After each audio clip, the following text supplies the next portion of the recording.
Welcome back. Thom Hartmann here with you, and Farron Cousins on the line with us from Ring of Fire Radio, and a co-host, in fact, of Ring of Fire Radio, editor of Trial Lawyer Magazine, trofire.com. And you can tweet him at Farron, Farron Balanced. Farron, welcome back. Thanks. Great to see you. So you wanted to talk about Trump trade in the U.S. Chamber?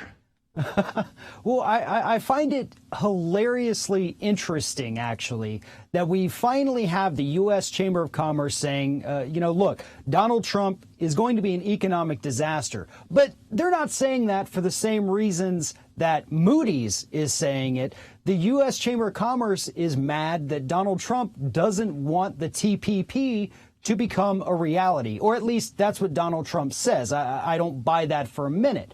But so we have this largest business lobbying organization in the country that has squarely been at the very back pushing the Republican Party for decades, now coming out saying they're not sure if they're going to support the Republican nominee for president. And I find that to be hugely entertaining, especially when you consider the fact that they're still going to spend money.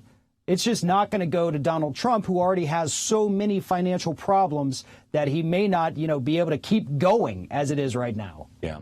Don't you find this dynamic fascinating that every single one of the trade deals, going all the way back to NAFTA in whatever year that was, I think it was 96 that NAFTA was passed. I might be wrong. But in fact, it might have been 93. But NAFTA, CAFTA, Chorus, the Korean Free Trade Agreement, I don't have the list in front of me, but every one of the free trade agreements, with the single exception of permanent normal trade relations with China, every single one of all of the others had majority Republican support in the House and majority Republican support in the Senate, and majority Democratic opposition in the House and majority Democratic opposition in the Senate. So these are every single one of them, with the exception of PNTR with China, and that was about 50. That was kind of even. They were both in on that one. But basically, these have all been Republican efforts. They have been Republican initiated. I mean, it was Richard Nixon who first came up with the idea that we could get around the treaty requirement of the Constitution by calling them trade agreements rather than trade treaties, so that they didn't require two-thirds ratification in the Senate, so it could pass more easily. Came up with the idea of fast track. I mean, this is solid Republican dogma going back to 1968. And Donald Trump is campaigning against it. And you've got all these Republicans who are fixing to push this thing through as soon as the election's over in the lame duck session with President Obama, who is in favor of the TPP. Tragically, in my opinion. I just find that astonishing.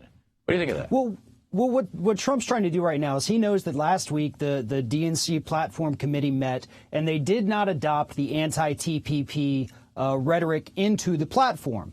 And so Donald Trump is trying to get disaffected, angry Democrats over to his side, thinking that, look, if I come out stronger against TPP, maybe they'll forget about the racism, they'll forget about the sexism, the misogyny, everything, as long as I'm against the TPP. And this guy is a master manipulator, but he is grossly underestimating, the Democratic Party if he thinks that simply being against this trade deal is going to be enough to win Democrats over. Now, it could play out a little bit in Pennsylvania and Ohio. I think this is going to play out hugely, Farron. I mean, I was around and watching in 1992 when Ross Perot, on a single issue, I mean, this guy, he had basically no other issues. His entire presidential campaign was no NAFTA, and he got 20% of the vote. 20%.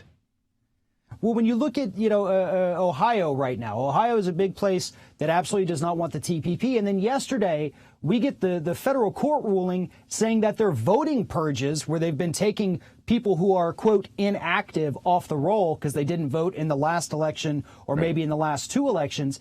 So when you combine his TPP rhetoric with the voter suppression that we're going to see hugely this election, it absolutely could play out, but it's going to be, more of the moderate voters, I think. I don't know that we're going to see any of the Bernie Sanders people, going, well, Trump's against TPP, I'm going to go over there. I don't think that's going to happen, but I think Trump is trying to make it happen. It's just he's not going to get there on this particular issue. But it is very disappointing for the Democratic Party to not even adopt this into their platform, even though the platform, it's non-binding. Right. I mean, it's just saying this is where we want to be. But we have 2 more bites at the party. apple, Farron. There's still a meeting. There's a meeting in Orlando in a week or 2, and then there's the convention in Philadelphia. And in both cases, this will be subject to another vote.